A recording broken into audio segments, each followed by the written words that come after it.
नमस्कार दोस्तों, मैं हेमेंद्र कुमार आप सभी का एक बार फिर से स्वागत करता हूं आपके अपने यूट्यूब चैनल अल्टीमेट लक्ष्य पे। दोस्तों, जैसा कि आप लोगों को पता है कि मैं आप लोगों को हिस्ट्री पढ़ा रहा हूं, तो आज ये मेरा जो हिस्ट्री का होगा, आधुनिक हिस्ट्री जो मॉडर्न हिस्ट्री बोलते हैं, इसका थर्ड पार्ट होगा। इसके पहले जो मैंने है मॉडर्न हिस्ट्री पढ़ाया है एक पार्ट और दूसरा पार्ट में। तो पहला पार्ट में मैंने बंगाल पर अंग्रेजों का आधिपत्य पढ़ाया था, और जो दूसरा पार्ट था मैंने उसमें पढ़ाया था सिख तथा अंग्रेज। ठीक है। और जो है इसके पहले जो मैंने मिडिवल हिस्ट्री खत्म किया है, वो जो है टोटल 15 पार्ट में खत्म किया है। और इसके पहले जो मैंने एंशियंट हिस्ट्री खत्म किया है, वो टोटल जो है मैंने खत्म किया है 13 पार्ट में। और जितना भी सारा जो वीडियो है, सारा का जो लिंक है, मैंने इस लिंक जो है इस डिस्क्रिप्शन बॉक्स में डाल दिया नीचे। तो आप लोग जितना भी वीडियो है सब जा करके लिंक में जा करके देख सकते हैं नीचे डिस्क्रिप्शन बॉक्स में। और या नहीं तो ये जो आई आइकॉन आप देख रहे हैं ऊपर में ऐसे बना हुआ है, वहाँ पे भी जाकर आप सारा वीडियो प्राप्त कर सकते हैं। और सबसे इंपॉर्टेंट बात है कि जो ये मिडिवल हिस्ट्री का जो एक मैंने रिवीजन पार्ट करवाया है, वो भी बहुत इंपॉर्टेंट है। आप लोग जाकर के एक बार जरूर उसको देख लेंगे। जो वो 16वां पार्ट है हमारा मिडिवल हिस्ट्री का। ठीक है, वो इंपॉर्टेंट सबसे ज़्यादा, क्योंकि उसमें जो मैंने पूरा मिडिवल हिस्ट्री का सारा क्वेश्चन डिस्कस किया है। ठीक है दोस्तों एक रिक्वेस्ट है आपसे कि यदि अभी तक आपने हमारा चैनल सब्सक्राइब नहीं किया है, तो ये सब्सक्राइब बटन को जरूर क्लिक कर लें, और उसके बाद जो है ये बेल आइकन को जरूर क्लिक कर लें। इससे क्या होगा, हम लोग कोई भी ऐसे वीडियो अपलोड करेंगे तो क्या होगा, उसका जो अपडेट है आपको तुरंत मिल जाएगा, और आप लोग तुरंत जा करके जो है उस वीडियो को देख सकते हैं। ठीक है दोस्तों, तो चलिए आगे बढ़ते हैं अब। तो दोस्तों आज ये मेरा मॉडर्न हिस्ट्री का तीसरा पार्ट है। इसका जो दो पार्ट का है, दोनों पार्ट का जो लिंक है मैंने नीचे डिस्क्रिप्शन बॉक्स में डाल दिया है, आप लोग वहाँ से देख सकते हैं सारा वीडियो। ठीक है दोस्तों, चलिए अब आगे बढ़ते हैं हम लोग आज का पार्ट में। ठीक है, तो आज का जो थर्ड पार्ट में है, हम लोग पढ़ेंगे बंगाल में भारत के जो बंगाल के गवर्नर, भारत के गवर्नर जनरल और जो वायसराय है उनके बारे में पढ़ेंगे। इसका पार्ट 1 होगा। इसको जो है मैं कुल टोटल 3 से 4 पार्ट में खत्म करूंगा, ताकि जो आपको छोटा छोटा पार्ट में करूंगा तो सारा याद रहेगा। ठीक है। अब देखिए क्या है कि मैंने पिछले पार्ट में पढ़ाया था अंग्रेज तथा सिख। तो सबसे पहले मैं आप लोगों को पता है कि हर क्लास की भांति जो इस क्लास में भी सबसे पहले क्या करूंगा, मैं डिस्कशन करूंगा। क्या, तो पिछला क्लास का क्वेश्चन। तो पहले क्वेश्चन आंसर डिस्कस करते हैं, उसके बाद हम लोग आगे बढ़ते हैं। ठीक है, तो चलिए शुरू करते हैं आज का क्वेश्चन आंसर। तो पिछले पार्ट का जो मैंने सिख और अंग्रेज पढ़ाया था, उसका पहला क्वेश्चन क्या है कि किस सदी में सिख धर्म की नींव रखी गई थी। तो इसका उत्तर हो जाएगा 15वीं सदी में। ठीक है, अगला प्रश्न देखते हैं कि सिखों के प्रथम गुरु साहिब जो थे उनका नाम क्या था। तो श्री गुरु नानक देव जी था। ठीक है, गुरु नानक देव जी ने जो है सिख धर्म की नींव रखी थी। और इनका जो जन्म हुआ था वो कहाँ हुआ था, तो नानकाना साहब। ठीक है, नानकाना साहब कहाँ, पाकिस्तान में। ठीक है, ये एकदम याद रखेंगे, बहुत इंपॉर्टेंट है। जो उसमें जो अभी भी पाकिस्तान में है, और उसमें जो है भारत में पड़ता था। ठीक है, चलिए अब अगला प्रश्न देखते हैं। अगला प्रश्न क्या है कि किन 5 नियमों को निभाने के लिए जो है का धर्म सिख धर्म के अनुयायियों को मतलब आदेश है। तो कौन कौन सा 5 नियम है, तो सिख धर्मियों के अनुयायियों को बिना काटे केस, मतलब केस नहीं काटना है। उसके बाद कड़ा पहनना है, कंघी करना है, उसके बाद कछेरा तथा कृपान रखने का हुक्म है। ये सारा जो है सिख धर्म को करना है। ये उनको लागू, इन पे लागू होता है। इनको जो है हमेशा जो है ये सब काम करना ही पड़ेगा। ठीक है, तो चलिए अब अगला प्रश्न देखते हैं क्या है। अगला प्रश्न है कि खालसा पंथ की स्थापना जो है किस गुरु ने रखी थी।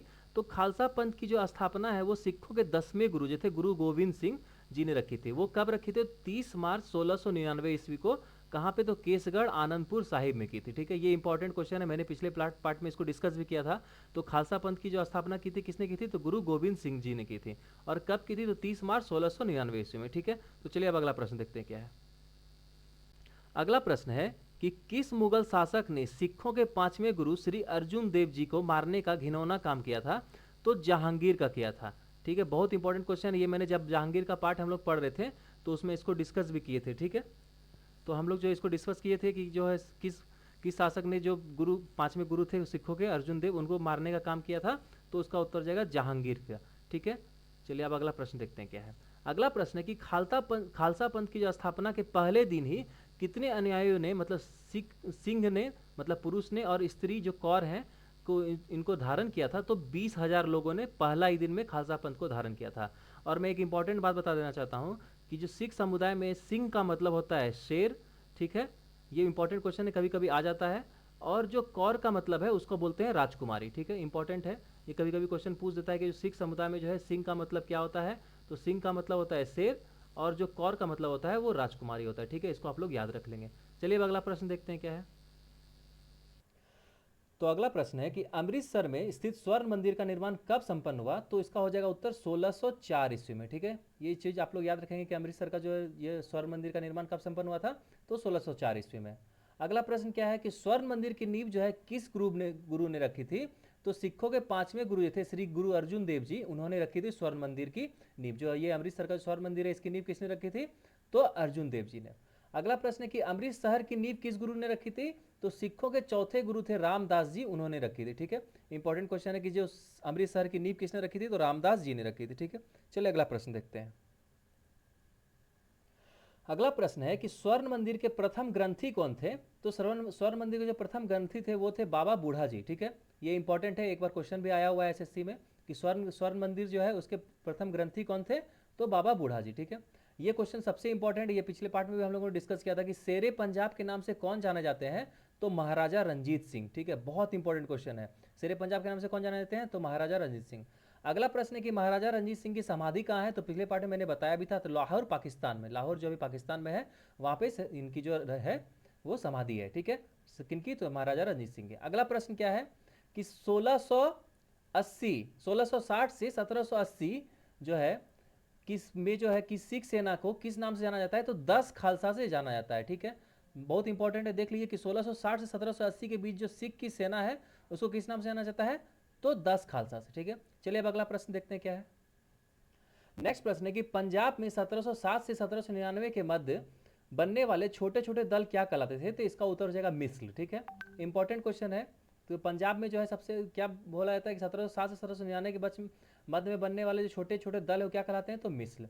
अगला प्रश्न है कि सुल्तान उल कौम के नाम से जाना जाने वाला कौन है? तो सरदार जस्सा सिंह आहलूवालिया। ये बहुत इंपॉर्टेंट है, एक कहावत ये भी कहा जाता है कि इन्होंने जो है जो आपका जो अमृतसर सिख ये था स्वर्ण मंदिर था, उन्होंने इसका निर्माण संपन्न करवाया था। ठीक है, संपन्न करवाया था। नींव रखी थी किसने? तो पांचवें गुरु ने अर्जुन देव ने, और जो संपन्न करवाया था सरदार जस्सा सिंह आहलूवालिया ने। इंपॉर्टेंट क्वेश्चन है, आप लोग इसको जरूर नोट कर लेंगे। चलिए आगे देखते हैं नेक्स्ट प्रश्न क्या है। अगला प्रश्न है कि जस्सा सिंह आहलूवालिया ने पंजाब के किस राज्य की स्थापना की है? तो उसका उत्तर हो जाएगा कपूरथला। ठीक है, बहुत इंपॉर्टेंट है, इसको याद रख लेंगे। जस्सा सिंह आहलूवालिया जो है ये सिख समुदाय में जो है बहुत इंपॉर्टेंट व्यक्ति थे। ठीक है, मैंने बताया कि जो इन्होंने क्या है अमृतसर जो है उसमें जो स्वर्ण मंदिर है उसका जो निर्माण इन्होंने ही संपन्न करवाया था। ठीक है, अभी इनका एक और बात है, वो भी मैं आपको जस्ट नीचे वाले क्वेश्चन में बताऊंगा कि इन्होंने क्या किया था। तो जो नीचे का क्वेश्चन है उसको आप लोग ध्यान से देखें कि नीचे क्वेश्चन है कि ईरान का जो बादशाह है नादिर शाह, जो कि करनाल की लड़ाई में मुगलों को हराकर 800 हिंदू तथा 500 मुस्लिम महिलाओं को अपने देश ले रहा था, उस समय पर किसने हमला कर सभी महिलाओं को सुरक्षित छुड़वाया था? तो सरदार जस्सा सिंह आहलूवालिया तथा अन्य सिख संगठनों ने एक साथ मिलकर। ठीक है, ये इंपॉर्टेंट है, मैंने बताया कि जो जस्सा सिंह आहलूवालिया है ये सिख समुदाय के लिए बहुत ही इंपॉर्टेंट पर्सन थे, आप लोग इसका नाम जरूर याद रखेंगे। ठीक है, नादिर शाह को मैंने बताया था क्या बोला जाता है? तो ईरान का नेपोलियन बोला जाता है। ठीक है, चलिए इंपॉर्टेंट क्वेश्चन था, आप इसको जरूर नोट कर लेंगे। तो जस्सा सिंह आहलूवालिया ने ही जो है क्या किया था? सबको बचा करके सुरक्षित लाया था। ठीक है, चलिए अब अगला प्रश्न देखते हैं क्या है। अगला क्वेश्चन है कि करनाल की लड़ाई किस किस के बीच में हुई थी? तो इसका उत्तर हो जाएगा कि 24 फरवरी 1739 को ईरान के बादशाह जो थे नादिर शाह और मोहम्मद शाह के बीच जो है क्या हुई थी? करनाल की लड़ाई हुई थी। कब हुई थी? तो 14 फरवरी 1739 में, मतलब 24 ऑफ फरवरी 1739। किसके किसके बीच में? तो मोहम्मद नादिर शाह और मोहम्मद शाह के बीच में। ठीक है, चलिए अब अगला क्वेश्चन देखते हैं क्या है। अगला क्वेश्चन है कि सिख साम्राज्य जो कि महाराजा रंजीत सिंह द्वारा सभी मिल्सों को संगठित कर बनाया गया था, किन 4 देशों की जमीन पर काबिज था? तो पाकिस्तान, भारत, चीन तथा अफगानिस्तान। फिर से एक बार देख लीजिए क्वेश्चन क्या है कि सिख साम्राज्य जो कि महाराजा रंजीत सिंह द्वारा सभी मिल्सों को संगठित कर बनाया गया था, किन किन 4 देशों पर काबिज है? तो भारत, पाकिस्तान, चीन और अफगानिस्तान। ये चारों जो है सिख समुदाय बनाया गया था, चारों देश को मिलाकर। अगला क्वेश्चन है कि सिख साम्राज्य की प्रथम महिला शासक कौन थी या प्रथम महिला शासिका कौन थी? तो क्या हो जाएगा उसका उत्तर? चांद कौर। ठीक है, क्या हो जाएगा? चांद कौर जो थी वो सिख साम्राज्य की जो है प्रथम महिला शासिका थी। ठीक है, चलिए अगला प्रश्न देखते हैं क्या है। अगला प्रश्न है कि सिख साम्राज्य का आखिरी शासक कौन था? तो क्या हो जाएगा? जवाहर सिंह औलख। क्या? जवाहर सिंह औलख जो था ये सिख साम्राज्य का आखिरी शासक था। उसके बाद क्या हुआ कि सिख साम्राज्य कितने प्रांतों में बढ़ गया? तो इस क्वेश्चन का आंसर हो जाएगा 4 प्रांतों में। और वो 4 प्रांत कौन थे? तो लाहौर, मुल्तान, पेशावर, कश्मीर। ये चारों मैंने जो है पिछले क्लास में डिस्कस किया था, आप लोग पिछले क्लास का वीडियो जरूर देख लेंगे। जो मेरा पिछले क्लास का वीडियो था वो फ्राइडे को आया था, सैटरडे को मेरा वीडियो नहीं आया था। क्यों नहीं आया था? तो क्योंकि जो है उस दिन मेरा जो थोड़ा प्रॉब्लम हो गया था यहाँ लैपटॉप का, इसमें थोड़ा सा कुछ प्रॉब्लम आ रहा था, ये अपडेट ले रहा था, इस कारण से। तो आपसे जो है ऐसा कुछ आएगा नहीं, जो भी आएगा मैं हम लोग पहले ही उसके बारे में बता देंगे कि जहाँ हमारा क्या कुछ प्रॉब्लम हुआ है ऐसा वैसा। ठीक है, तो ये था प्रॉब्लम। ठीक है, अब अगला प्रश्न देखते हैं क्या है। अगला प्रश्न है कि सिख साम्राज्य के पतन का प्रमुख कारण क्या था? तो महाराजा रंजीत सिंह की मृत्यु जो कि 1839 ईस्वी में हो गई थी, तथा सत्ता की कमजोरी का लाभ उठाने वाली ईस्ट ब्रिटिश इंडिया कंपनी जो थी, ब्रिटिश ईस्ट इंडिया कंपनी जो थी वो, और महाराजा रंजीत सिंह की मृत्यु कब हो गई थी? 1839 में, ये भी एक पतन का कारण थी। और ब्रिटिश ईस्ट इंडिया कंपनी जो थी वो इस पर शासन का लाभ उठाने वाली थी। ठीक है, अगला प्रश्न क्या है? अगला प्रश्न है कि एंग्लो सिख युद्ध किस किस के बीच में लड़ा गया था? ठीक है, और विजयी कौन हुआ था? तो इसका उत्तर हो जाएगा जो एंग्लो सिख युद्ध जो था सिख साम्राज्य तथा ब्रिटिश ईस्ट इंडिया कंपनी के बीच लड़ा गया था, तथा इसमें सिखों की हार हो गई थी। ठीक है, ये युद्ध जो है महाराजा रंजीत सिंह की मृत्यु के कुछ ही वर्ष बाद 1845 ईस्वी में लड़ा गया था। महाराजा रंजीत सिंह की मृत्यु कब हो गई थी? तो 1839 ईस्वी में। और एंग्लो सिख युद्ध जो हुआ था वो किसके किसके बीच में हुआ था? तो सिखों एवं ब्रिटिश ईस्ट इंडिया कंपनी के बीच में। कब हुआ था? तो 1845 ईस्वी में। ठीक है, चलिए अगला प्रश्न देखते हैं क्या है। अगला प्रश्न है कि कश्मीर पर ईस्ट इंडिया जो है ब्रिटिश ईस्ट इंडिया कंपनी का उसको जो है किस युद्ध के बाद अधिकार हो गया था? तो एंग्लो सिख युद्ध जो दूसरा था, द्वितीय एंग्लो सिख युद्ध, उसके बाद जो था कश्मीर पर ब्रिटिश ईस्ट इंडिया कंपनी की का अधिकार हो गया था। ठीक है, चलिए अगला प्रश्न देखते हैं क्या है। अगला प्रश्न है कि पंजाबी भाषा की लिपि क्या है? तो जो पंजाबी भाषा की लिपि है वो गुरुमुखी लिपि है। ठीक है, और गुरुमुखी लिपि जो है सिखों के किस गुरु द्वारा रची गई थी? तो गुरु अंगद देव जी के द्वारा जो है गुरुमुखी लिपि रची गई थी। ठीक है, अगला क्वेश्चन है कि जो औरंगजेब ने किस गुरु की हत्या करवा दी थी? तो गुरु तेग बहादुर जो थे उनकी हत्या किसने करा दी थी? औरंगजेब में। जब हम लोग औरंगजेब का पार्ट पढ़े थे तो उसमें जो है इसके बारे में हमने डिस्कस किया था। अगला क्वेश्चन है कि खालसा पंथ का पिता किसे माना जाता है? जो सिख के 10वें गुरु थे गुरु गोविंद सिंह, उनको ही खालसा पंथ का पिता माना जाता है। ठीक है, इन्होंने ही खालसा पंथ की स्थापना की थी। ठीक है, चलिए अगला प्रश्न देखते हैं क्या है। अगला प्रश्न है कि खालसा पंथ की माता किसे कहा जाता है? तो माता साहिब कौर जी को जो है खालसा पंथ की माता कहा जाता है। ठीक है, इंपॉर्टेंट क्वेश्चन है। और उसका जो नेक्स्ट और आखिरी प्रश्न है कि नानक शाही कैलेंडर का पहला साल कौन सा है? तो 1469 ईस्वी जो है, इसमें क्या हुआ था? तो प्रथम जो सिख गुरुदेव जी थे नानक गुरु जी, उनका जो जन्म तारीख था वही था 1469 के साल में ही उनका जन्म हुआ था। तो वही जो है नानक शाही जो कैलेंडर है उसका पहला साल था। ठीक है, तो ये था हमारा जो सेकेंड पार्ट जो हम लोग पढ़े थे मॉडर्न हिस्ट्री का, सिख एवं अंग्रेज, उसका क्वेश्चन था। अब हम लोग आते हैं अपने थर्ड पार्ट में जो हम लोग का आज का है, जिसमें हम लोग भारत के बंगाल के गवर्नर जनरल, फिर बंगाल के गवर्नर जनरल, उसके बाद फिर भारत के गवर्नर जनरल, हम लोग इनके बारे में पढ़ेंगे। फिर उसका जैसे होगा पार्ट पार्ट में हम लोग उसको पढ़ेंगे ताकि जो हमारे को याद रहे अच्छे से। ठीक है, चलिए देखते हैं अगला क्या है। अब तो इस पार्ट में हम लोग जो है सारा का पहले नाम देख लेंगे और उसके बाद फिर जो धीरे धीरे अगले अगले पार्ट में जो है सबके बारे में डिस्कस करेंगे। और इस पार्ट में भी हम लोग कुछ कुछ डिस्कस करेंगे जो बंगाल के गवर्नर है, फिर बंगाल के गवर्नर जनरल है, फिर वायसराय के बारे में भी अगले पार्ट में हम लोग डिस्कस करेंगे। ठीक है, तो चलिए हम लोग देखते हैं नेक्स्ट क्या है। अब नेक्स्ट हम लोग किसके किसके बारे में भी डिस्कस करते हैं। ठीक है, तो पहला टॉपिक है कि बंगाल और भारत के गवर्नर जनरल का पहला टॉपिक है बंगाल के गवर्नर जनरल। ठीक है, गवर्नर जनरल नहीं, सिर्फ जनरल। तो जो है सबसे पहला जो था 1700 ईस्वी के आसपास में जो था, तो वो क्या था? सबसे पहला जो वो आया था कि वो था बंगाल का गवर्नर। ठीक है, यहीं से ब्रिटिश ईस्ट इंडिया की जो है सत्ता स्टार्ट हुई थी। तो ये जो था पहला गवर्नर कौन था बंगाल का? तो ये था लॉर्ड क्लाइव। कब था, कब से कब तक? तो 1757 से 1760 ईस्वी, फिर 1765 से 1767 ईस्वी तक ये बंगाल का गवर्नर रहा था। ठीक है, तो हम लोगों ने जैसा मॉडर्न हिस्ट्री पार्ट 1 में पढ़ा था कि जो लॉर्ड क्लाइव था इसने क्या था? प्लासी का युद्ध लड़ा था। कब? 1757 ईस्वी में। इसी के बाद जो है ब्रिटिश सत्ता जो है ब्रिटिश एम्पावरमेंट है वो बंगाल में सबसे पहले लागू हुआ था। तो इसे जो है ब्रिटिश ईस्ट इंडिया कंपनी की तरफ से जो है बंगाल का गवर्नर बना दिया गया था। ठीक है, उसके बाद क्या हुआ था कि फिर वॉरेन हेस्टिंग आया था। ये इतना सारा होने के बाद जो है जो मेन था, इसके बाद भी बहुत सारे गवर्नर आए जो हम लोग आगे डिस्कस करेंगे। तो वॉरेन हेस्टिंग आया था। इसने क्या था कि 20 अक्टूबर 1773 से 1 फरवरी 1785 तक शासन किया। सबके बारे में हम लोग डिटेल्स जानेंगे, अभी हम लोग सिर्फ नाम और उसका जो शासन सत्ता कब से कब तक चला था वो देख लेते हैं। फिर आया था सर जॉन मैकफरसन, जो कि क्या था? कार्यवाहक था, मतलब कुछ दिन के लिए आया था, जो एक्टिंग जिसको बोल सकते हैं। ठीक है, एक्टिंग गवर्नर जनरल था।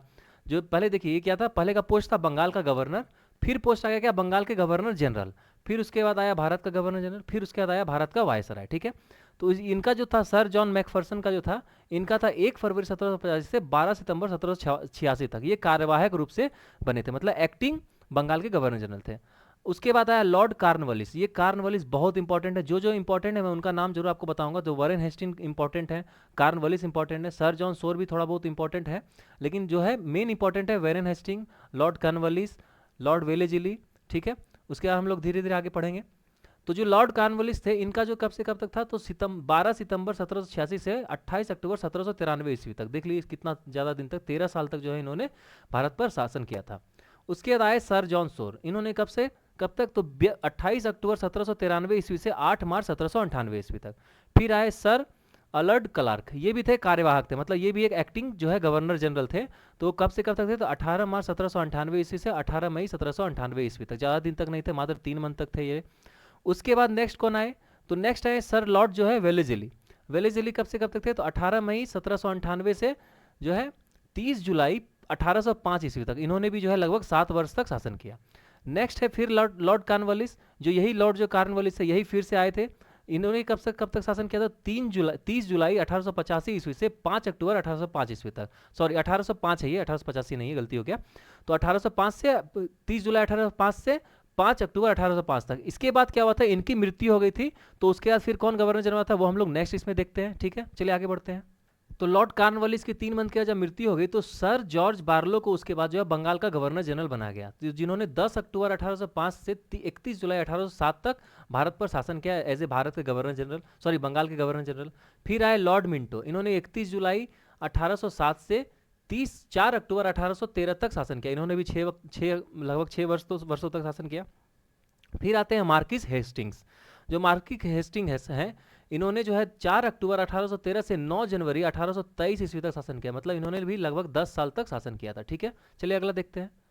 नेक्स्ट है जॉन एडम्स। जॉन एडम्स भी हैं, ये भी हैं कार्यवाहक थे, ठीक है, मतलब एक्टिंग बंगाल के गवर्नर जनरल थे। तो ये कब से कब तक, तो 9 जनवरी 1823 से 1 अगस्त 1823 तक ये रहे थे, ठीक है, मतलब 7 मंथ रहे थे ये लोग लगभग में। उसके बाद आया था जो है लॉर्ड एम हर्स्ट, ठीक है। ये जो लॉर्ड एम हर्स्ट थे इन्होंने 1 अगस्त 1823 से 13 मार्च 1828 तक शासन किया, मतलब इन्होंने लगभग जो है 5 साल तक शासन किया। नेक्स्ट है विलियम वाटरवर्थ वेले, इन्होंने कब से कब तक, तो 13 मार्च, ये भी क्या थे, कार्यवाहक थे, ठीक है, मतलब एक्टिंग गवर्नर जनरल थे बंगाल के। तो 13 मार्च 1828 से 4 जुलाई 1828 तक, मतलब इन्होंने भी जो है लगभग 4 वर्ष तक शासन, 4 मंथ तक शासन किया, 4 मंथ तक, ठीक है। उसके बाद आए लॉर्ड विलियम बेंटिंग, ये भी बहुत इंपॉर्टेंट है, इसका नाम आप लोग जरूर नोट कर लेंगे। इनका कब से कब तक था, तो 4 जुलाई 1828 से 1833 ईस्वी तक, ठीक है। चलिए अगला पॉइंट देखते हैं क्या है। उसके बाद जो है बंगाल का जो गवर्नर जनरल है वो पद हटा करके फिर से अब कौन सा पद आ गया, तो भारत का गवर्नर जनरल आ गया। तो उसमें जो है फिर से ये लॉर्ड विलियम बेंटिंग जो है इन्होंने ही 1833 से 20 मार्च 1835 तक शासन किया। तो इसका मतलब हम लोग बोल सकते हैं कि जो बंगाल का आखिरी गवर्नर जनरल था वो कौन था, लॉर्ड विलियम बेंटिंग, और जो भारत का प्रथम गवर्नर जनरल था वो कौन था, लॉर्ड विलियम बेंटिंग। मतलब ये इससे 2 क्वेश्चन बनता है, आप लोग बहुत इंपॉर्टेंट है, नोट जरूर कर लेंगे कि जो बंगाल का आखिरी गवर्नर जनरल कौन था, तो लॉर्ड विलियम बेंटिंग, और भारत का प्रथम गवर्नर जनरल कौन था, तो यही लॉर्ड विलियम बेंटिंग, ठीक है। फिर उसके बाद कौन आए, तो सर चार्ल्स मेटकॉफ आए, इन्होंने 20 मार्च 1835 से 4 मार्च 1836 तक ईस्वी तक शासन किया। फिर आए लॉर्ड ऑकलैंड जो है इन्होंने कब से कब तक शासन किया, तो 4 मार्च 1836 से 28 फरवरी 1842 ईस्वी तक।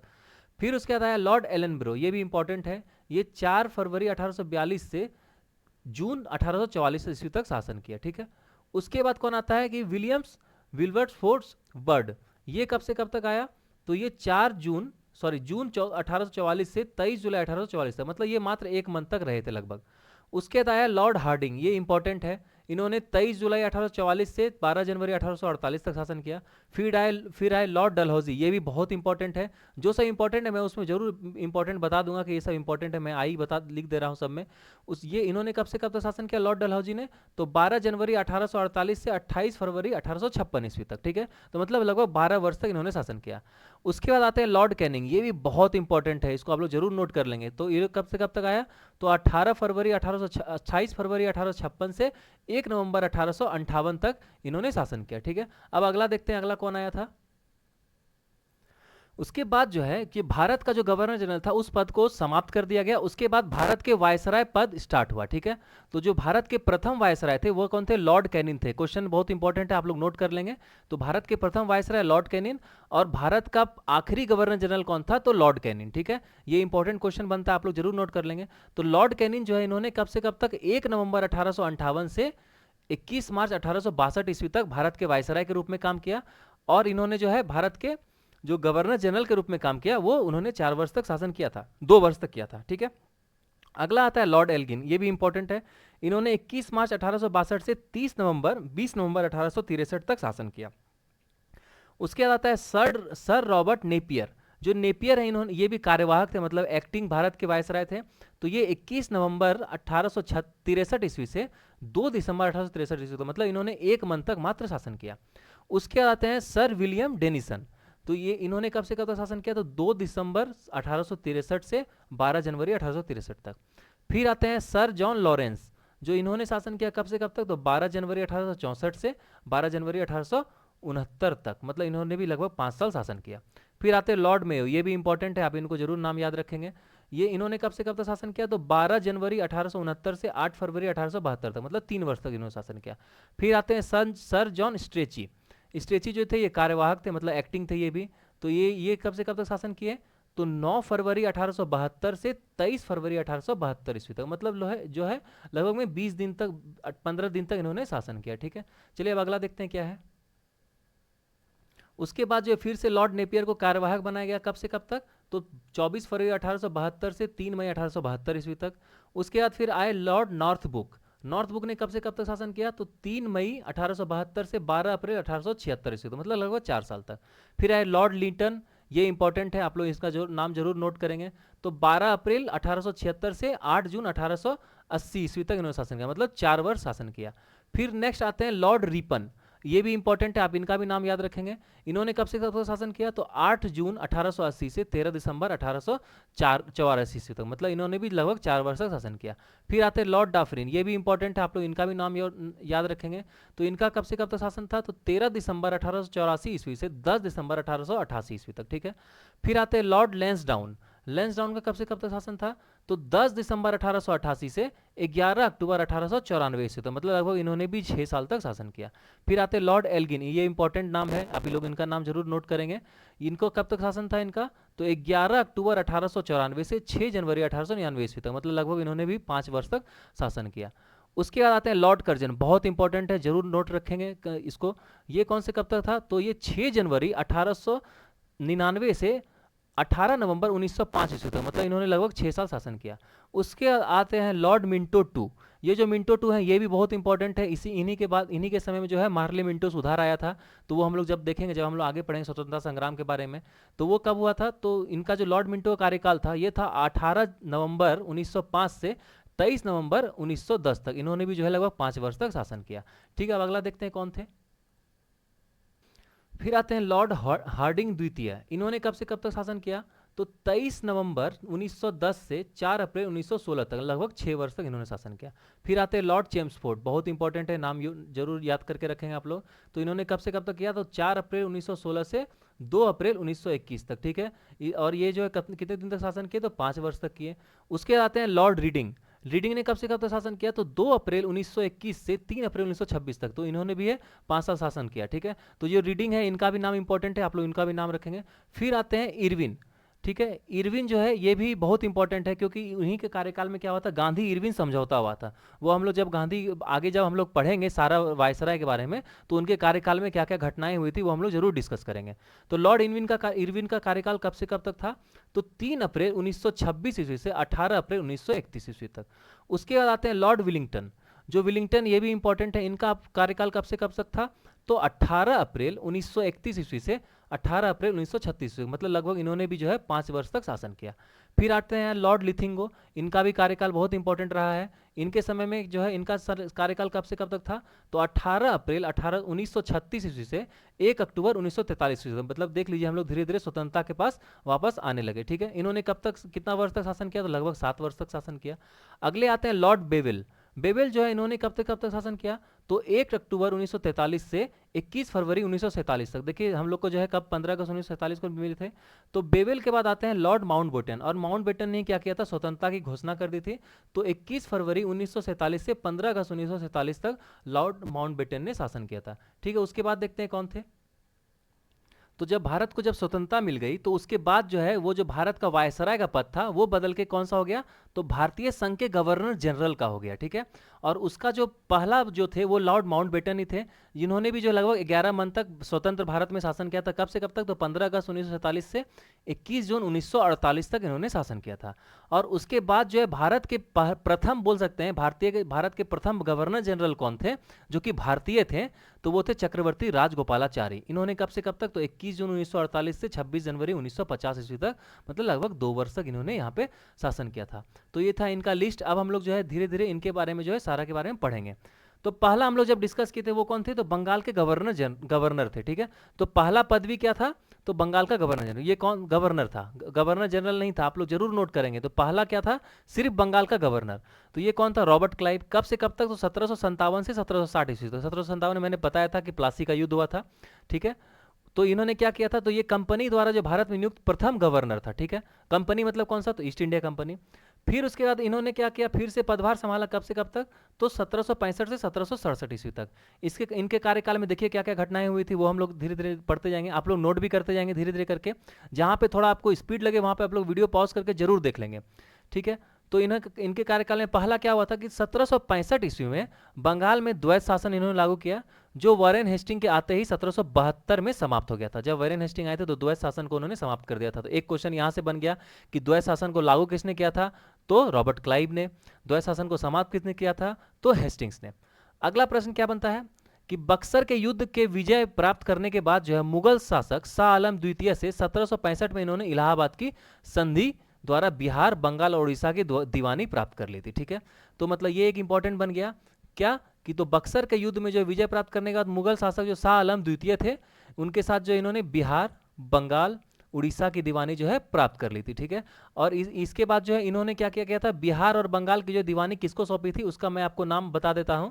ये यहाँ पे मैंने इंक्लूड नहीं किया, आप लोग उसको जरूर नोट कर लेंगे, ठीक है। उनके नाम इस प्रकार थे कि बंगाल के लिए थे मोहम्मद रजा खां, ठीक है, मोहम्मद रजा खां थे, जो कि उपदीवान इन्होंने नियुक्त किया था। और बिहार के लिए थे राजा सिताब खां, ठीक है, बहुत सिताब राय, ठीक है, बहुत इंपॉर्टेंट नाम है, आप लोग दोनों का नोट कर लेंगे कि मोहम्मद रजा खान और राजा सिताब राय, इन्होंने जो है इन्हीं को जो है उपदीवानी इन्होंने सौंपी थी जब इन्हें बंगाल का ऐसा मिला था तब, ठीक है। चलिए अगला पॉइंट देखते हैं क्या है।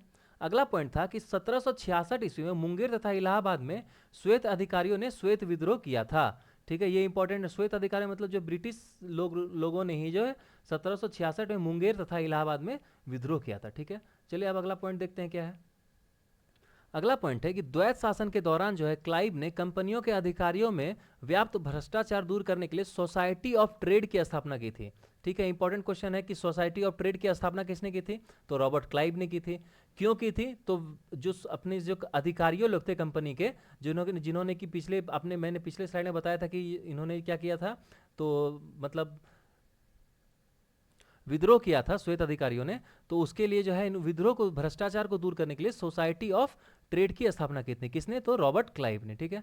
अगला पॉइंट क्या है कि क्लाइव ने इंग्लैंड जाकर क्या कर ली थी, आत्महत्या कर ली थी, ठीक है। ये इंपॉर्टेंट क्वेश्चन है, क्लाइव की मृत्यु कैसे हुई थी रॉबर्ट क्लाइव की, तो आत्महत्या कर ली थी उन्होंने इंग्लैंड जाकर के, ठीक है। नेक्स्ट क्या है कि कौन आए, तो वंशी टाट आए। ये उन्होंने 1760 से 1765 ईस्वी तक शासन किया। तो मतलब बोल सकते हैं कि बंगाल के द्वितीय गवर्नर थे ये, ठीक है। बंगाल के द्वितीय गवर्नर कौन, तो वंशी टाट। इनके समय में क्या हुआ था, तो 1764 में हम लोगों ने डिस्कस किया था कि ऐतिहासिक युद्ध कौन सा, तो बंगाल जो था कौन सा, बक्सर का युद्ध था। तो उस समय ये क्या थे, बंगाल के गवर्नर थे, ठीक है। तो दूसरे बोल सकते हैं। और तीसरे में फिर से क्या आ गए थे, रॉबर्ट क्लाइव आ गए थे। और आदमी भी बुलाया तो तीसरे कौन थे, वेरेलस्ट थे। जो वेरेलस्ट थे इन्होंने क्या किया था, द्वैत शासन, इनके समय में क्या था, द्वैत शासन बंगाल का गवर्नर था। जब द्वैत शासन चल रहा था तो उसमें ये बंगाल का गवर्नर था।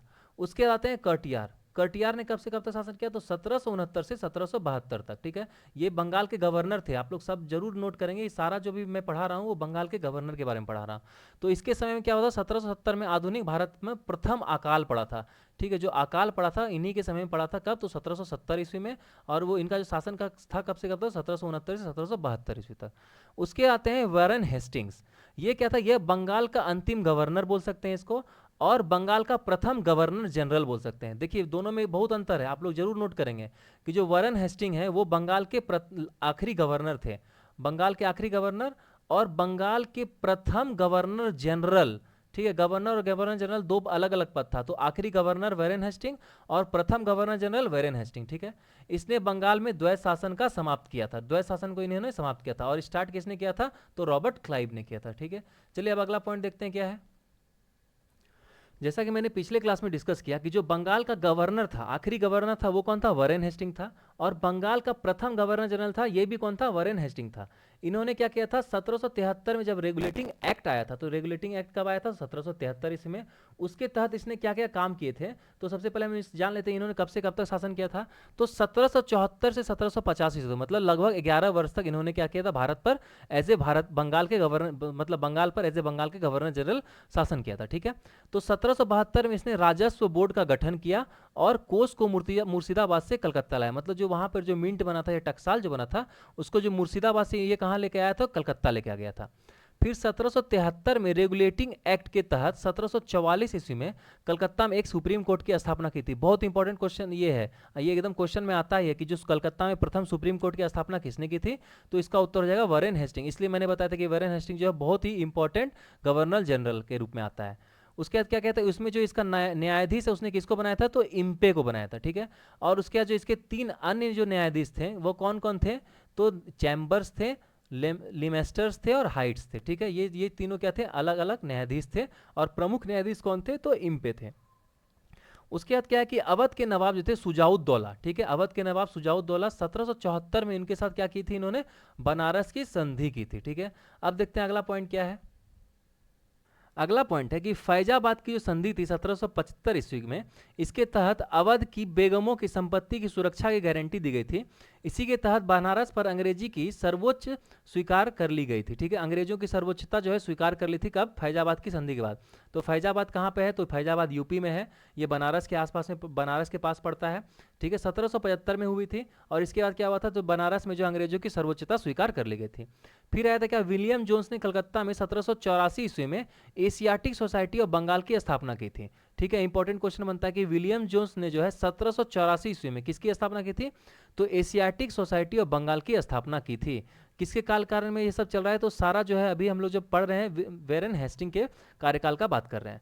फिर 1775 ईस्वी में नंदन कुमार पर अभियोग चलाया गया था, क्योंकि इन्होंने वैरेन हेस्टिंग पर मीर जाफर की विधवा पुत्री बेगम से 3.5 लाख घूस देने का आरोप लगाया था। ठीक है, अंत में इम्पे की मदद से इन्हें फांसी पर लटका दिया गया। इम्पे कौन थे, तो जो न्यायाधीश, जो प्रथम न्यायाधीश थे कलकत्ता में, जो सुप्रीम कोर्ट की स्थापना की थी। ठीक है, और इसे जो है, इस मुकदमे को क्या बोला जाता है, न्यायिक हत्या की संज्ञा दी गई है। ठीक है, जो ये मुकदमा चला था इसे न्यायिक हत्या की संज्ञा दी गई है। ठीक है, चलिए अब अगला पॉइंट देखते हैं क्या है। अगला पॉइंट है कि यह भारत का एकमात्र गवर्नर जनरल था, क्या, एकमात्र गवर्नर जनरल जिस पर 1788 से 1795 तक महाभियोग का मुकदमा चला था, परंतु संसद ने उसे सभी दोषों से मुक्त कर दिया था। मतलब ये भारत का एकमात्र गवर्नर जनरल था जिस पे मुकदमा चला था, महाभियोग का मुकदमा चला था। तो महाभियोग जो मुकदमा होता है वो क्या होता है कि वो जो है आपका, इसमें देख लीजिए क्या हुआ, it was the only governor general of India who was prosecuted from 1888 to इतना, बट क्या हुआ, पार्लियामेंट ये कर दिया थे इसको, ये मतलब 200 से मुक्त कर दिया था। कब से कब तक, तो 1888 से 1795, सॉरी ये 1895 ईस्वी तक है। ठीक है, आप लोग इसको थोड़ा सा नोट कर लेंगे, ये 1895 है। चलिए अब अगला पॉइंट देखते हैं क्या है। माफ कीजिएगा, 1718 से 1795 ईस्वी तक। ठीक है, इन्होंने क्या किया था, महाभियोग का इन पे मुकदमा चला था, बाद में इन्होंने इनको जो है सारे दोष से मुक्त कर दिया था। ठीक है, चलिए अब अगला पॉइंट देखते हैं क्या है। तो वॉरेन हेस्टिंग के बाद जो है, जो फिर आए तो कौन आए, तो कार्नवालिस आए। ठीक है, कार्नवालिस जो है कब से कब तक शासन किया, तो 1785 से 1793 ईस्वी, 1786 से 1793 ईस्वी तक इन्होंने शासन किया। ठीक है, तो इन्होंने शासन किया, इन्हें क्या किया, तो इसने जो भारत में सिविल सेवा का इन्होंने शुरुआत किया, इसीलिए जो इन्हें भारत में सिविल सेवा का जन्मदाता भी कहा जाता है। ठीक है, प्रारंभ में परीक्षा की जो अधिकतम आयु थी वो 23 वर्ष थी। ठीक है, भारत में पुलिस सेवा की जन्मदाता भी इन्हें कहा जाता है। मतलब इन्होंने सिविल सेवा जो परीक्षा जो अभी हम लोग यूपीएससी के नाम से जानते हैं वो क्या है, इन्होंने ही शुरुआत किया था सिविल सेवा की परीक्षा, और उसका जो अधिकतम उम्र कितना रखा था, तो 23 ईयर्स। और क्या है, इन्हें जो है पुलिस सेवा का, मतलब आईपीएस बोल सकते हैं, इंडियन पुलिस सर्विस जो बोलते हैं, अभी है, तो पहले पुलिस सेवा था, पुलिस सर्विस था, उसका भी जन्मदाता जो है इन्हें ही कहा जाता है। ठीक है, किनको, तो लॉर्ड कार्नवालिस को। उसके बाद क्या हुआ था कि इन्होंने 1889 इसमें दासों का व्यापार पर रोक लगा दी थी। दासों का जो व्यापार था उनके व्यापार पर इन्होंने 1789 में रोक लगा दी थी। ठीक है, जरूर नोट करके रखेंगे। नेक्स्ट है कि 1793 ईस्वी में बंगाल में अस्थायी बंदोबस्त की व्यवस्था लागू की थी। बहुत इंपॉर्टेंट क्वेश्चन है, इसको आप लोग जरूर नोट करके रखेंगे, क्वेश्चन आता भी है कि अस्थायी बंदोबस्त की व्यवस्था किसने लागू की थी, तो लॉर्ड कॉर्नवालिस ने। कब से कब लागू की थी, तो 1793 ईस्वी में। उसके बाद अगला पॉइंट क्या है कि कॉर्नवालिस संहिता द्वारा इन्होंने कर तथा न्याय प्रशासन को अलग कर दिया था। क्या किया था कॉर्नवालिस ने, उन्होंने एक अपनी संहिता लागू की थी, उसमें क्या किया था, तो इन्होंने क्या किया था, संहिता मतलब होता है कॉर्नवालिस कोड भी बोल सकते हैं, और न्याय क्या किया था इन्होंने, न्याय और प्रशासन को क्या कर दिया था, अलग अलग कर दिया था। उसके बाद क्या हुआ, कॉर्नवालिस एकमात्र ऐसा ब्रिटिश गवर्नर जनरल था जिसकी समाधि कहाँ है, भारत में, और वो कहाँ स्थित है, तो गाजीपुर में है। ठीक है, इंपॉर्टेंट क्वेश्चन है कि जो एकमात्र कौन से भारत के गवर्नर जनरल हैं, तो जो बंगाल के गवर्नर जनरल हैं, या भारत के गवर्नर जनरल, या ब्रिटिश गवर्नर जनरल है जिनकी समाधि भारत में है, गाजीपुर में, तो उसका उत्तर हो जाएगा लॉर्ड कॉर्नवालिस। ठीक है, चलिए अगला पॉइंट देखते हैं क्या है। तो कॉर्नवालिस के जो है नेक्स्ट आते हैं वायसराय, वो कौन आते हैं, तो सर जॉन सोर आते हैं। ठीक है, तो सर जॉन का सोर का जो कार्यकाल था वो कब से कब तक था, तो 1793 ईस्वी से 1798 ईस्वी तक था। ठीक है, इन्होंने अपने कार्यकाल में क्या क्या किया था, तो इन्होंने मैसूर के प्रति अहस्तक्षेप की नीति का पालन किया था, और इन्होंने जमींदारों को भूमि की का वास्तविक स्वामी माना था। ठीक है, तो जमींदार का जो इन्होंने जो उनकी जो नीति थे, उन्होंने अहस्तक्षेप करना शुरू कर दिया, मतलब हस्तक्षेप नहीं कर रहे थे, और इन्होंने जमींदार को जो है कि जो भूमि था उनका क्या किया था, उनका वास्तविक स्वामी माना था। उसके बाद क्या हुआ था, इन्हीं के कार्यकाल में खारदा का युद्ध हुआ था, जो मराठाओं और निजाम के बीच हुआ था। कब, तो 1795 ईस्वी में। तो खारदा का युद्ध जो है बहुत इंपॉर्टेंट है। मैं आप लोगों के लिए एक बार जो है जरूर, मैंने पहले भी बताया कि जो युद्ध का जो टॉपिक होगा, सारा युद्ध का टॉपिक एक बार लेकर के आऊँगा कि कौन कौन सा युद्ध जो है कब हुआ था और किसके किसके बीच में था।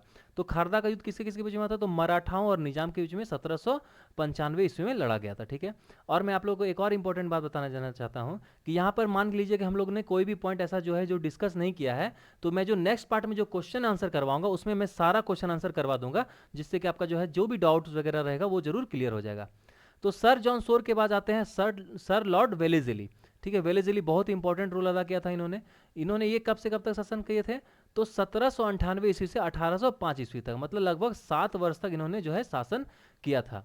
इनके शासनकाल में क्या क्या हुआ था वो हम लोग देखेंगे। तो लॉर्ड वेलेज़ली के कार्यकाल में क्या क्या हुआ था, तो भारत में अंग्रेजी सत्ता की श्रेष्ठता साबित करने और फ्रांसीसियों के भय को समाप्त करने के उद्देश्य से सहायक संधि प्रणाली को इन्होंने अपनाया था, मतलब ट्रीटी को इन्होंने अपनाया था। जितने ज़्यादा ट्रीटी किए थे इन्हीं के ही शासनकाल में जो है, वेलेज़ली के शासनकाल में सबसे ज़्यादा क्या हुआ था, ट्रीटी हुआ था। तो उनके जो ट्रीटी जो हुआ था, संधि जो हुआ था, उनके जो संधि का कार्यकाल था वो कैसे कैसे हुआ था, तो पहले हैदराबाद की संधि हुई थी, कब, तो 1798 ईस्वी में। फिर मैसूर या तंजौर की संधि बोल सकते हैं, वो कब हुआ था, तो 1799 ईस्वी में। फिर अवध की संधि हुई 1801 ईस्वी में। फिर पेशवा की संधि हुई कब, तो पेशवाओं के साथ जब इन्होंने संधि की वो कब, 1802 ईस्वी में।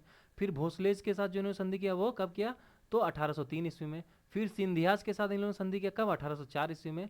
फिर जोधपुर, जयपुर, बूंदी, भरतपुर, मच्छेड़ी का जो इन्होंने संधि किया वो अलग था, वो कब किया, तो 1805, और उसके बाद भी उन्होंने संधि करना स्टार्ट कर दिया था। ठीक है, अब हम लोग आगे देखते हैं कि कौन थे। नेक्स्ट आते हैं सर जॉर्ज बार्लो। इन्होंने सिर्फ 1805 में कार्यवाहक के रूप में ही बोल सकते हैं शासन किया। तो वेलेज़ली के बाद जो है कॉर्नवालिस को पुनः 1805 में बंगाल का गवर्नर जनरल बनाकर भेजा था, परंतु 3 महीने के बाद 18 अक्टूबर 1805 ईस्वी में कॉर्नवालिस की मृत्यु हो गई थी। मैंने जब मैं हम लोग डिस्कस करे थे मैंने बताया भी था। तो कॉर्नवालिस की मृत्यु के बाद जो है सर जॉर्ज बार्लो को बंगाल का गवर्नर जनरल बनाया गया था। इन्होंने भी जो है अहस्तक्षेप की नीति का पालन किया और मराठाओं के प्रति शांतिपूर्ण नीति अपनाई। ठीक है, क्योंकि मराठा जो थे उसमें बहुत ही ज़्यादा पावरफुल थे, इसलिए उन्होंने शांति नीति अपनाना सही समझा। फिर बार्लो के कार्यकाल में 1806 ईस्वी में क्या हुआ था, सिपाहियों ने विद्रोह किया था। तो जो हम लोग सभी जानते हैं क्या कि 1857 में जो प्रथम सिपाही विद्रोह हुआ था, लेकिन ये क्या था, बहुत बृहत रूप से हुआ था। ठीक है, इसके पहले भी एक बार सिपाही विद्रोह हुआ था, वो कब हुआ था, तो 1806 ईस्वी में हुआ था। कहाँ, तो वेल्लोर में हुआ था। ठीक है, तो ये कब से, ये क्या हुआ था, इसका हम लोग देखते हैं आगे क्या हुआ था। तो इन्होंने जो है सर बार्लो ने क्या किया, धेलकर के साथ रामपुर घाट की संधि की, कब, तो 1805 ईस्वी में। ठीक है, और मैंने ये बताया है कि 1805 ईस्वी में जो है वेल्लोर में इनके ही कार्यकाल में सिपाही ने विद्रोह किया था। तो ये भी एक जो जैसे क्वेश्चन पूछा जाएगा कि प्रथम जो सिपाही विद्रोह कब हुआ था, तो 1806 ईस्वी में हुआ था। लेकिन प्रथम जो वृहत सिपाही विद्रोह हुआ था 1857 ईस्वी में हुआ था।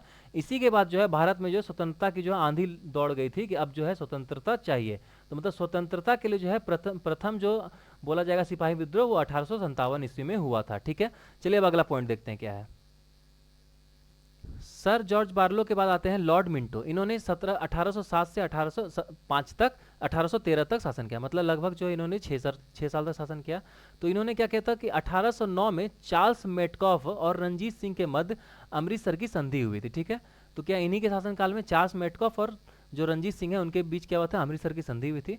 तथा इन्होंने क्या किया था, तो रंजीत सिंह को सतलज नदी ना पार करने के लिए मजबूर कर दिया था। जो महाराजा रंजीत सिंह थे, सतलज नदी उनको नहीं पार करने के लिए जो है मजबूर कर दिया था। फिर मिंटो ने क्या किया था, मिंटो ने मैकलम को ईरान तथा एल्फिस्टन को काबुल भेजा था। ठीक है, इंपॉर्टेंट पॉइंट है कि मैकलो ने क्या किया था, तो मिंटो ने क्या किया था, मैकलम को ईरान तथा एल्फिस्टन को काबुल भेज दिया था। उसका मिंटो के कार्यकाल में क्या हुआ था, चार्टर्ड अधिनियम पारित हुआ था। मतलब जो चार्टर्ड एक्ट है वो मिंटो के ही कार्यकाल में आया था। ठीक है, फिर क्या होता है, लॉर्ड मिंटो ने फ्रांसीसियों पर आक्रमण कर बोर्बन और मॉरिशस के द्वीपों पर कब्जा कर लिया था। ठीक है, अब हम लोग अगला पॉइंट देखते हैं क्या है। तो लॉर्ड मिंटो के बाद आते हैं लॉर्ड हेस्टिंग्स। तो लॉर्ड मिंटो को हम लोग लॉर्ड मिंटो प्रथम के भी नाम से जानते हैं। ठीक है, इन्होंने क्या किया था, अब लॉर्ड हेस्टिंग की बारी आई तो इन्होंने क्या किया, ये 1813 से 1823 ईस्वी तक शासन किए। इनके कार्यकाल में क्या हुआ था कि इन्होंने अहस्तक्षेप नीति का परित्याग कर दिया और ब्रिटिश प्रभुसत्ता को स्थापित किया। इसी के समय में, मतलब इन्हीं के हेस्टिंग्स के समय में ही क्या हुआ था, अंगल नेपाल युद्ध हुआ था। मतलब अंगल नेपाल मतलब अंग्रेजों और नेपाल के बीच में युद्ध हुआ था। कब, तो 1814 ईस्वी से 1816 ईस्वी के बीच में हुआ था। जिसकी समाप्ति कब हुई थी, तो संगौली की संधि से हुई थी। संगौली कहाँ है, तो नेपाल में है। तो संगौली की संधि से क्या हुआ था, एंग्लो नेपाल युद्ध जो था वो समाप्त हुआ था। इस संधि के द्वारा क्या हुआ था, अंग्रेजों ने शिमला, मसूरी, रानीखेत एवं नैनीताल जो हुआ था इनको मिल गया था, प्राप्त हो गया था अंग्रेजों को। उसके बाद इसी ने 1817 से 1888 ईस्वी में पिंडारियों का दमन किया। जो पिंडारी लोग थे वो हमेशा क्या करते थे, लूटते रहते थे। जहाँ जहाँ जहाँ जो भी अच्छा जहाँ पे जो मिलता था उनको वहाँ पे वो लोग लूट लेते थे, इसलिए इन्हें पिंडारी कहा जाता था। इन्होंने इसका जो है दमन किया था। कब, तो 1817 से 1818 ईस्वी में। फिर क्या हुआ था, हेस्टिंग्स के कार्यकाल में तृतीय एंग्लो मराठा युद्ध भी हुआ था। कब से तब तक, तो 1818 ईस्वी में हुआ था। ठीक है, उसके बाद क्या हुआ था कि इसने जो है मराठा संघ पर का अंत कर बाजीराव को गद्दी से उतारकर अंग्रेजों का पेंशन भोगी बना दिया था। तो लॉर्ड हेस्टिंग्स ने क्या किया था, मराठा का जो संघ था, बाजीराव का जो था पेशवा जो था, मराठा संघ या पेशवा जो बोल सकते हैं, उसका जो बाजीराव था उसमें लास्ट शासक, उसको क्या किया था, गद्दी से उतारकर अंग्रेजों का पेंशन भोगी बना दिया था। फिर उसके बाद क्या, हेस्टिंग्स ने 1799 ईस्वी में जो प्रेस पर लगाए हुए प्रतिबंध को समाप्त कर दिया था। जो 1799 जो प्रेस पर प्रतिबंध लगा था उसको जो हेस्टिंग्स ने समाप्त कर दिया था। उसके बाद क्या हुआ था कि इसके कार्यकाल में 1822 ईस्वी में बंगाल में रैयत के अधिकारों को सुरक्षित करने के लिए बंगाल काश्तकारी अधिनियम पारित किया गया था। इंपॉर्टेंट क्वेश्चन है कि रैयत के अधिकारों को सुरक्षित करने के लिए बंगाल काश्तकारी की नियम जो है किसके कार्यकाल में पारित किया गया था, तो लॉर्ड हेस्टिंग्स, जिन्होंने कि 1813 ईस्वी से 1823 ईस्वी तक शासन किया था। चलिए अब अगला पॉइंट देखते हैं क्या है। हेस्टिंग्स के बाद आए थे लॉर्ड एडम्स। एडम्स ये मात्र थोड़े दिन के लिए शासन किया था, तो 1823 में ही। तो ये क्या था, यह दूसरा स्थानापन्न जो है गवर्नर था। मतलब ये भी कार्यवाहक गवर्नर था, मतलब एक्टिंग गवर्नर भी बोल सकते हैं। ठीक है, इसके समय में क्या होता, प्रेस पर जो लगा प्रतिबंध था वो हट गया था। ठीक है, उसके बाद आते हैं लॉर्ड एम्सहर्स्ट। ठीक है, ये कौन थे, तो लॉर्ड एम्सहर्स्ट जो थे इन्होंने कब से कब तक शासन किया था, तो 1823 ईस्वी से 1828 ईस्वी तक शासन किया था। ठीक है, इनके शासनकाल में क्या हुआ था, तो मुगल जो शासक अकबर द्वितीय से बराबरी के स्तर से मिलने वाला यह पहला गवर्नर जनरल था। तो आप लोगों को पता ही होगा कि जो जब ये लोग आए हुए थे उसमें जो मुगल शासक लोग का जो ज़्यादा गद्दी पे ये था, अधिकार था, तो उसके समय जो है जो मुगल शासक से जो बराबरी के समय में मिलने वाला था गवर्नर जनरल, यह पहला था। कौन सा, तो लॉर्ड एम्सहर्स्ट था। ठीक है, फिर क्या हुआ था कि लॉर्ड विलियम्स एम्सहर्स्ट के कार्यकाल में एंग्लो बर्मा युद्ध हुआ था। ठीक है, जो फर्स्ट बर्मीज वार जो बोल सकते हैं, तो 1824 से 1826 ईस्वी में हुआ था। इसी युद्ध में बर्मा को पराजित करने के बाद इसे बर्मा के साथ यदबू की संधि की थी। ठीक है, ये तो इन्होंने क्या किया था, यदबू की संधि की थी। यादबू की संधि किसके साथ, तो बर्मा के साथ।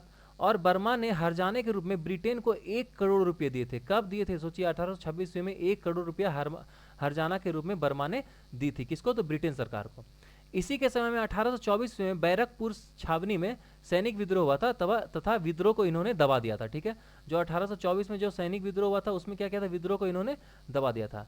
फिर क्या हुआ था, लॉर्ड हेम्स्टेड ने 1824 में कलकत्ता में गवर्नमेंट संस्कृत कॉलेज की स्थापना की थी। इंपॉर्टेंट क्वेश्चन है कि गवर्नमेंट संस्कृत कॉलेज की कलकत्ता में किसने स्थापना की थी, तो लॉर्ड एम्सहर्स्ट ने। ठीक है, अगला क्या पॉइंट है कि लॉर्ड एम्स्टर्ड ने भरतपुर के दुर्ग पर अधिकार कर लिया था। ठीक है, ये था हमारा आज का पार्ट।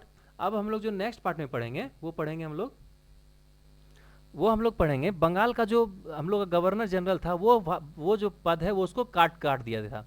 उसके बाद जो पद बना वो कौन सा बना, तो वो भारत का गवर्नर जनरल का पद बना। ठीक है, तो बंगाल का जो आखिरी गवर्नर जनरल है वो कौन था, तो बेंटिक था। ठीक है, इंपॉर्टेंट क्वेश्चन आप लोग उसको जरूर नोट कर लेंगे। तो विलियम जो बेंटिक थे वो बंगाल के आखिरी गवर्नर जनरल थे। और क्या थे, जो बेंटिक ही थे, इन्होंने यही जो थे भारत के प्रथम गवर्नर जनरल थे। बहुत इंपॉर्टेंट क्वेश्चन है कि भारत का प्रथम गवर्नर जनरल कौन था, तो लॉर्ड विलियम बेंटिक था। हम लोग इसके बारे से पढ़ना स्टार्ट करेंगे कल। ठीक है, तो आज के लिए बस दोस्तों इतना ही। कैसा लगा आप लोगों को आज का पार्ट जरूर कमेंट करके बताइए। ठीक है, वीडियो और पीडीएफ के लिए जो है हमारे आप जो टेलीग्राम चैनल है, हमारा इंस्टाग्राम का भी चैनल है, आप लोग उसको भी देख सकते हैं। अल्टीमेट लक्स टाइप कीजिएगा तो हमको हमारा इंस्टाग्राम चैनल भी आपको मिल जाएगा। और टेलीग्राम चैनल जो है आप लोग उस पर भी हम लोग जुड़ सकते हैं। हम लोग से जो वीडियो और पीडीएफ पाने के लिए आप लोग टेलीग्राम पे जाकर के जुड़िए और वहाँ से सारा वीडियो और पीडीएफ जरूर ले लीजिए। और मैंने यहाँ पे भी आपको बता दिया है कि जितना भी वीडियो है सारा का जो लिंक है मैंने डिस्क्रिप्शन बॉक्स में डाल दिया, आप लोग वहाँ से भी सारा वीडियो देख सकते हैं। लेकिन आप लोगों को मैं जरूर रिक्वेस्ट करना चाहूँगा कि आप लोग पीडीएफ्स के लिए जितना भी मैं पढ़ा रहा हूँ सबका पीडीएफ है, सारा का जो क्वेश्चन आंसर मैं करवा रहा हूँ सबका पीडीएफ है। कहाँ पे, तो हमारा जो टेलीग्राम चैनल है इसमें है। तो टेलीग्राम चैनल का भी जो लिंक है मैंने डिस्क्रिप्शन बॉक्स में नीचे डाल दिया है। आप लोग जरूर से जरूर टेलीग्राम चैनल को विजिट कीजिए, हमारे साथ जुड़ जाइए, ताकि जो है आप लोग जो भी हम लोग पीडीएफ अपलोड करें आप लोग को तुरंत मिल जाए। ठीक है दोस्तों, तो आज के लिए इतना ही। आशा करता हूँ आप लोग अपने घर में सुरक्षित होंगे, अच्छे से रहिए। जय हिंद, जय भारत, थैंक यू।